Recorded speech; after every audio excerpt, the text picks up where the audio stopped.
Il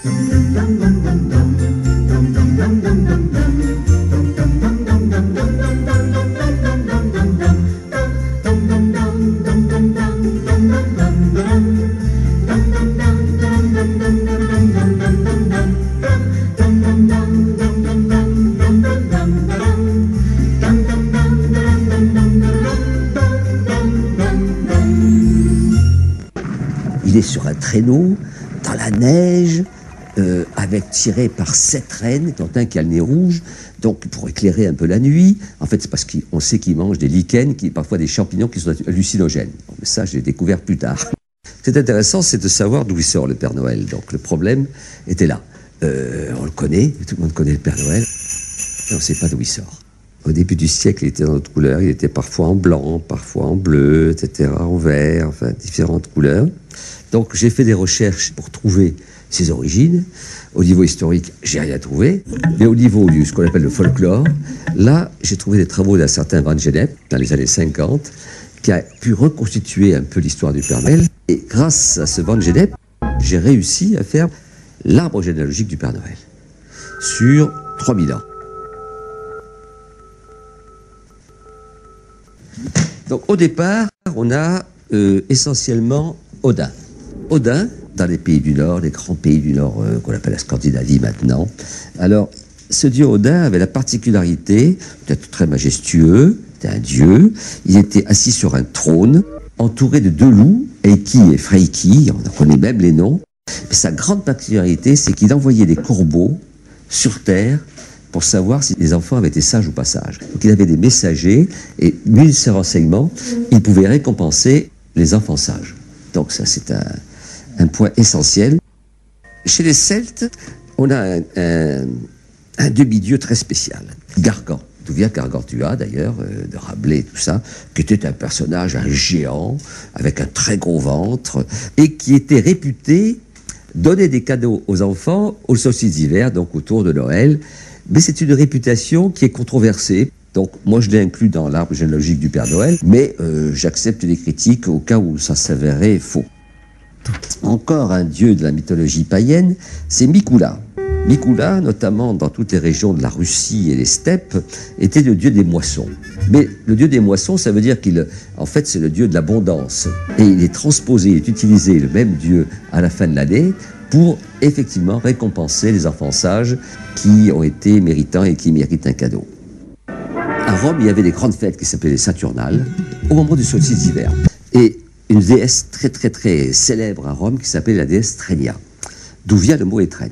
30 déesses romaines qui ne donnaient pas des cadeaux. C'est en son nom que les patriciens romains se faisaient des cadeaux entre eux ou donnaient des cadeaux à leurs enfants. Donc, c'était au moment des Saturnales, donc c'était une fête qui durait à peu près du 11 au 21 ou 22 décembre, pour justement ce qu'on appelle le Nouvel An, c'est-à-dire en fait la renaissance du jour. La déesse Strenia est un ancêtre direct quand même du Père Noël. Alors on va passer au personnage magique des croyances populaires. Alors dans les croyances populaires, il y a d'abord le bonhomme hiver. Le bonhomme hiver ou le Père Janvier. C'est-à-dire qu'on personnalisait les saisons et que ce Père Janvier, de temps en temps, dans certaines régions, apportait des cadeaux aux enfants sages. Alors, Tantarié, c'était une sorcière épouvantablement méchante, et qui a des dents de fer et des pattes d'oiseau. Elle régnait sur la Franche-Comté et les cantons de Vaud et de Neuchâtel, et elle apportait des cadeaux aux enfants sages. Babouchka est en Russie, elle. C'est une vieille dame qui se ramassait du bois dans la forêt, et les rois mages sont passés. Et ils ont dit, écoutez, nous, on va adorer l'enfant Jésus qui est né, venez avec nous, le voir, lui rendre comme ça visite, et l'adorer. Elle a dit, écoutez, moi je ramasse mon bois, je ne vais pas vous suivre. Là, elle a été prise de remords en disant, oh là là, mais je ne suis pas suivi les rois mages, je suis complètement idiote. Et elle s'est mise à chercher les rois mages partout. Donc c'est une espèce de sorcière, une vieille dame qui signifie l'errance. Et donc cette personnage de l'errance, c'est elle qui a porté les jouets aux petits enfants russes. La Befana. Ah, la Befana, ça c'est une sorcière épouvantable. Ah, voilà. Très très très méchante, qui est en Italie. qui est méchante avec tout le monde, sauf le 6 janvier, où elle offre des cadeaux aux petits Italiens qui ont été sages, encore de nos jours. C'est-à-dire que la Befana est plus importante en ce moment en Italie que le Père Noël. Et elle porte la hotte pour apporter des bonnes choses aux Italiens. Puis arrive la naissance du Christ. La naissance du Christ, et qu'est-ce qui se passe? Bon, à Bethléem, dans sa petite grange ou un truc comme ça, eh bien, il y a des rois mages qui viennent adorer le Christ. Et les rois mages, ils apportent des présents, de la myrrhe, de l'encens, de l'or, à un enfant qui est l'enfant Jésus. Donc, ces rois mages sont vraiment des donateurs, les premiers donateurs de la religion chrétienne. Et ils sont toujours, j'allais dire, très vivants en Espagne, puisqu'en Espagne, c'est les rois mages qui apportent les cadeaux le 6 janvier aux petits Espagnols, de nos jours actuellement. Hein. Le Père Noël a beaucoup de mal à prendre sa place en Espagne. C'est quand même les rois mages sont beaucoup plus importants que lui. Et puis il ne faut pas oublier que quand même l'enfant Jésus, chez les protestants, est censé aussi apporter des cadeaux aux enfants le soir de Noël. Aussi les anges qui apportent des choses aux petits enfants. Et là, dans cette gravure du 19e, on voit très très bien les anges qui distribuent des jouets par la cheminée aux enfants qui sont à l'étage inférieur. Le côté donateur, la fonction donatrice de l'ange est très très bien représentée dans cette gravure qui vient du Monde illustré de 1869. Sainte Lucie. Alors Sainte Lucie, elle apporte la lumière, comme lux, lumière, c'est la lumière en latin. Et donc elle arrive aussi toujours en décembre. Elle apporte la lumière.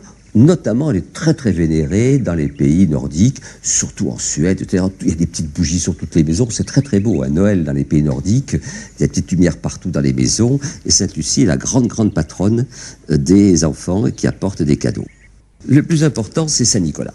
Saint Nicolas est indiscutablement l'outsider.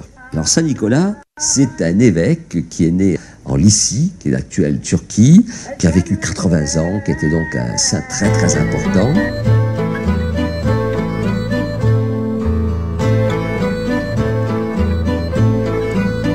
Il était 3 petits enfants qui s'en allaient glaner au champ. Et Saint Nicolas les a ressuscités, donc il a fait un miracle. Et à ce titre, il est devenu très très très connu dans tout le Proche-Orient et le bassin méditerranéen. Saint Nicolas, c'est le patron des filles à marier. Alors, patron des filles à marier, pourquoi? Parce qu'il avait un de ses amis qui était de petite noblesse, qui avait 2 filles qui ne voulaient pas rentrer dans les ordres.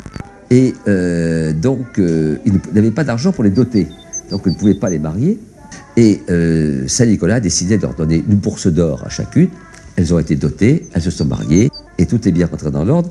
Et c'est, je pense, que cette légende-là, cette histoire-là, qui donne vraiment le côté donateur de Saint Nicolas, plus que d'avoir ressuscité les enfants qui avaient été tués. C'est vraiment, il a donné de l'argent, il a donné quelque chose de très concret, qui est donc dans la tradition de l'actuel Père Noël.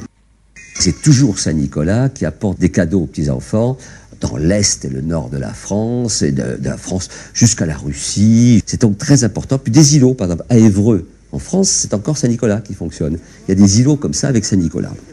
Puis arrive un événement surprenant, c'est que aux États-Unis, à New York, le 24 décembre 1822, il y a la naissance officielle du Père Noël américain.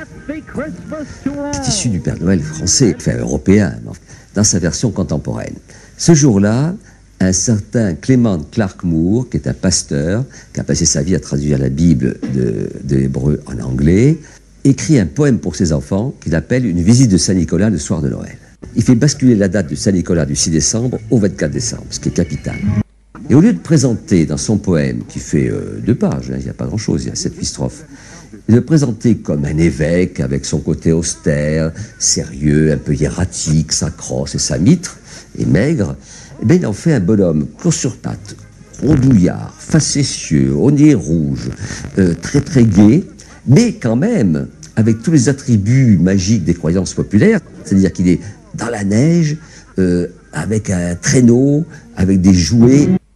Ce poème a beaucoup de succès parce qu'il est publié l'année suivante dans la gazette locale de New York, et tous les émigrés qui sont un peu sans foi ni loi, qui sont donc sans confession, s'emparent de ce personnage qui est laïque et en font leur personnage pour Noël, donc leur bonhomme Noël, leur bonhomme hiver, etc., qui s'appelle aux États-Unis Santa Claus, contraction de Sint Niklaas hollandais, puisque New York était une grosse colonie hollandaise peu de temps avant, s'appelait même New Amsterdam. Et ça devient un personnage très très populaire qui préside aux fêtes de Noël pendant toutes les années 1830, 1840, etc., jusqu'à ce qu'un certain Thomas Nast, qui est un dessinateur, il caricature tous les hommes politiques avec beaucoup de férocité, il tombe amoureux du poème de Moore et fait la première représentation, je dirais, moderne du Père Noël en 1850.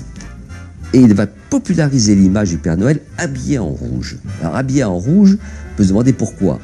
En fait, l'évêque Saint-Nicolas était en violet, comme tous les évêques. Mais pour que ce personnage soit supérieur à un évêque, eh ben, c'est le cardinal. Donc il a pris le rouge cardinal. C'est une interprétation. Il a dessiné le Père Noël pendant 20 ans, en tunique, et donc avec les bottes noires, ce Père Noël qui est devenu américain, et son baluchon, puisqu'il n'avait pas de hotte.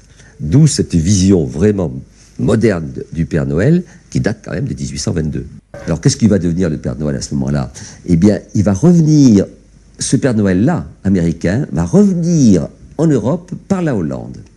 Comme je disais, il y a beaucoup de Hollandais à New York, ça revient par la Hollande, et là il commence à se populariser auprès de populations du nord et de l'est de l'Europe, pour combattre Saint-Nicolas, pour ceux qui ne croient pas en Dieu, qui ne sont pas catholiques. Donc, petit à petit, ce Père Noël va commencer à se développer au point que, en 1900, il est déjà presque à égalité avec Saint-Nicolas, puisque dans les éditeurs de cartes postales, on trouve autant de Saint-Nicolas que de Père Noël que d'anges, qui offrent des cadeaux. Enfin, les anges un peu moins. En tout cas, il est à égalité avec Saint-Nicolas. Et petit à petit, le Père Noël va passer sa vie à développer sa notoriété pour battre Saint-Nicolas sur son terrain et être plus fort que Saint-Nicolas. D'ailleurs, il est arrivé. Alors Coca-Cola prétend avoir inventé le Père Noël, et ça met le Père Noël hors de lui et moi avec. Coca-Cola n'a pas inventé le Père Noël. Coca-Cola a simplement utilisé l'image du Père Noël dans les années 50, avec beaucoup de force, beaucoup de maestria, puisqu'il est devenu très très très connu dans le monde entier grâce à l'énorme budget que Coca-Cola lui a consacré. L'heure de gloire du Père Noël, ça a été dans les années 50 avec le plan Marshall, où là, avec le plan Marshall, l'Amérique a conquis sur le plan économique, a conquis l'Europe, il fallait reconstruire l'Europe, a aidé l'Europe à la reconstruire, a apporté la culture américaine, et dans cette culture américaine, eh bien, dans la haute de l'oncle Sam, cette fois-ci, il y avait Santa Claus et donc le Père Noël. C'est un personnage qui n'est plus controversé, et on peut dire que tous les pays du monde sont maintenant touchés par le Père Noël, de près ou de loin, parce que c'est un instrument commercial. Il faut le reconnaître. Le Père Noël se développe pour des raisons commerciales, mais je trouve que, grâce à cette généalogie, je vais chercher à lui rendre ses lettres de noblesse, à montrer que ce n'était pas un personnage normal, c'est un mythe qui nous vient d'Antiquité, qui a 3000 ans, qui se développe. C'est le seul mythe qui continue à se développer de nos jours, pour le bien et les parents et les enfants, je dis bien et des parents, parce qu'un parent qui ne croit pas au Père Noël, ben c'est pas un bon parent, parce qu'il ne croit pas en sa propre étoile, en tout ce qui est positif dans la vie et gai.